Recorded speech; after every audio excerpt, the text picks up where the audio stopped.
because that's a downscaling. No, I don't have the answer. Maybe you can call the IG.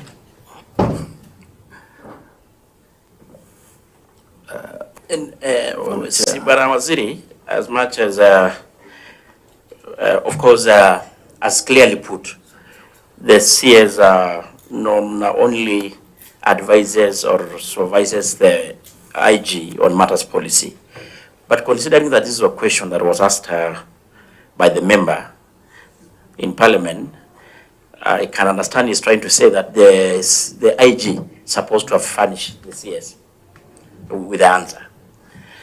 And when Waziri, knowing that, of course, Fafi is one of the most troubled constituencies areas in this country, I think it will have been just fair enough to really go down, get to know exactly what necessitated the discharge of this NPR, considering these are volunteers that in any way are not even probably having, putting a cost on the government, and they are doing a good job. And I'm sure by the time they were recruited, they may have gone through, or they must have gone through the vetting. So kindly, if probably the IG did not, we can still allow you to get more precise, accurate answer for the member, so that at least we can really get the answers we sought. Point of order, Chair. Chair, in terms of parliamentary procedure, we ask the minister, the CS, to appear before the committee, because the CS is the overall, both in policy and supervision of a ministry.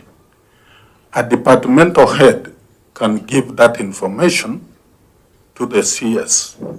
And I thought you should clarify, Chair, the point the honorable member was bringing up, and the response from the CS that that is not his work, it should be asked to the IG.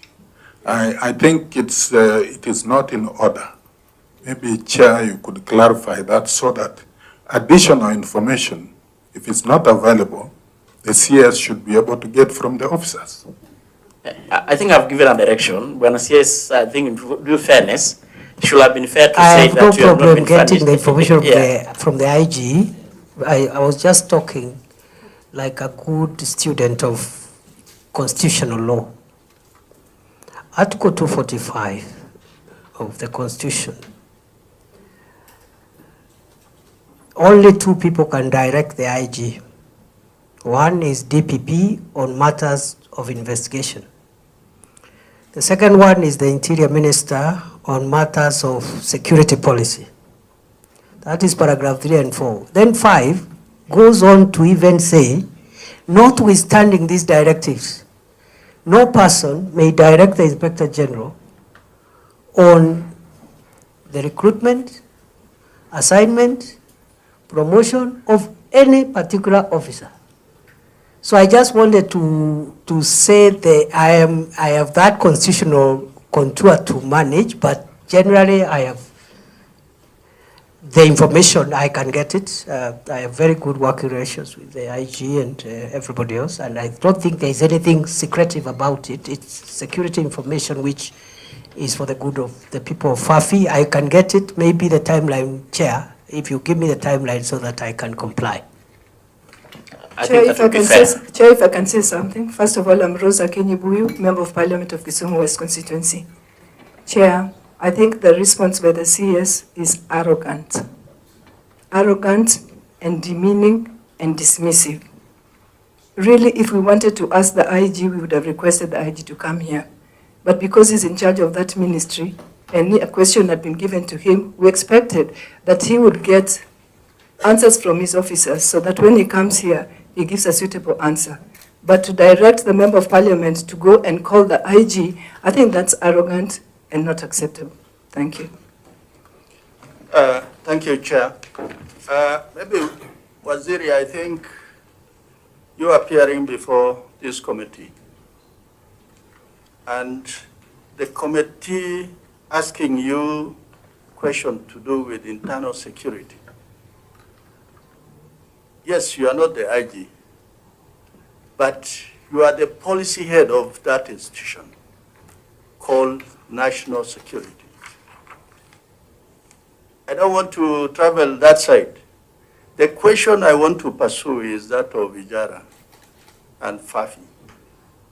The reason why you give NPR is because there is gap in security and the police are not enough to really do policing to protect lives and property.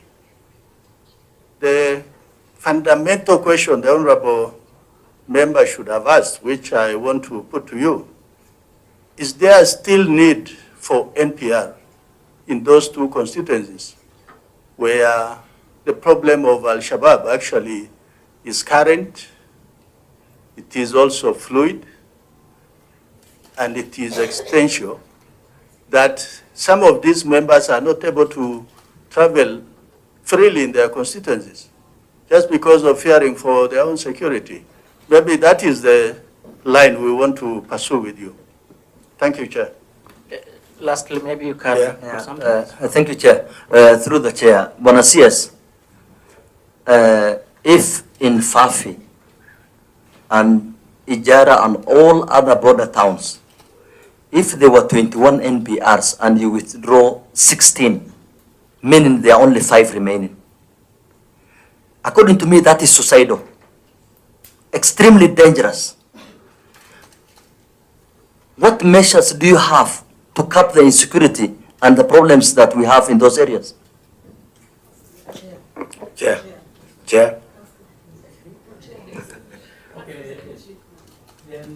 Sarah, then Balosi, then we.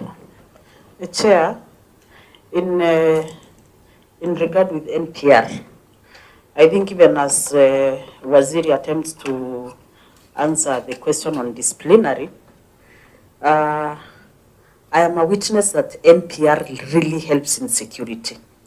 And I also don't dispute the fact that they should be vetted, trained, and equipped. But again, Waziri, they say justice delayed is justice denied. And in Swahili, they say ngoja ngoja umiza matumbo. So if at all they have to do all those processes, they have to fast track it. Because as we continue to delay them, then the mwananchi continues to suffer. Chair, Monasias, I think I also want to concur with my colleagues on the role played by the NPRs in securing the country. And I think for my colleague from PAFI, he would like to know, and I also would like to know, how long it will take to fast track this 16 the gap which we have now in that area, so that he can be able to tell his constituents. Thank you, Chair. I think we should, so that Jacob, you have something to add? Yeah, thank you, Chair, and thank you, members, for coming in with that. I don't know why the Waziri was a bit dismissive of my whatever, but it's okay. The CS said the gap is known. It's 250. In fact, it's in its table because there's one time with the RC and 250 was recommended in 2023 January. Up to now, nothing was recruited in the entire FAFI. They only have 58 members, NPRs now in the entire FAFI constituency. 16 now gone. That's the situation in FAFI. The second thing the CS said is they were replaced by the 17 I mentioned. But now that he's saying this is an IG thing, I don't know whether I can continue with the question, because is he sure that those are the 17 to replace? Because these 17 were recruited in 2024, and the 16 were recruited in 2011. The 16 are in Galmagala division, close to Somalia border, controlled from there.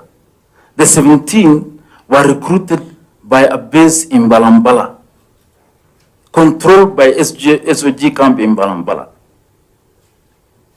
So surely, is that a replacement? Or is two different forces in two different constituencies?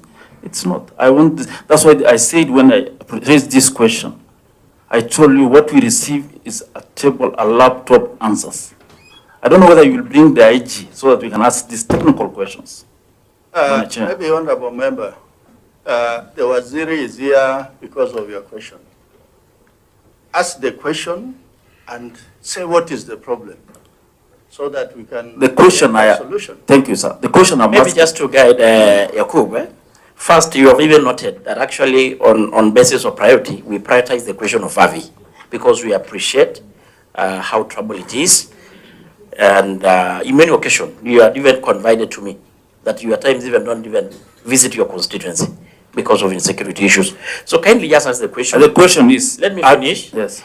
If in a situation whereby you're not satisfied or the CS does not have maybe the response, we will of course agree with him to conduct his officers, that is of course the IG, and still furnish this committee with the responses. Bwana CS, are those 17s, who are now working with OCG Raya, is that a replacement or not? Because there are two different places, two different constituencies, 600 apart, 600 kilometers apart. That's my the question. And then on the 17 itself, are you aware that out of these 17, 2 of them, because they are now on the payroll of the government as SOG workers from Raya, and they have no guns for the last 2 years. Are you aware that 2 of them have been hunted down in their homes and killed? And if yes, what action is the ministry doing in relation to that?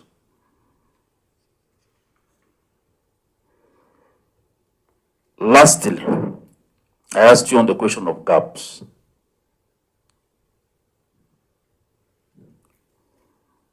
What is the gap of NPR? I just want you to go on record. What is the gap of NPR in Fafe constituency? And what is the ministry doing? And give me please some timelines which I can work with. Lastly, on the issue of interventions, you have noted down a lot of things. You have been in office now for 2 years. In your reign, Bwana CS, what is the number of NPR in the last 2 years and a half you have, in the 2 years and a half you have been in office? What is the number of NPRs you have recruited in Fafi? That's one question. 2, are you aware that Galmagala is a police station with an OCS? Was that part of the question? No, it's part of the interventions. I'm just asking what he has done on the interventions. Just to guide, Yes. You know, of course, when we do invite the CS or any other officer, we normally furnish them because, you know, they had also to ask from the other officers. So the issue of the police station was part of the question as well. So that we stick to... I'm heading there. I want to ask him on the interventions because he said there's QRU formed, all those things. I want to ask him on the police stations, because this is part of interventions. There's a police station serving a whole division. Does it have a vehicle? It's an intervention. In the 2 years you have in office, do you have a vehicle in that police station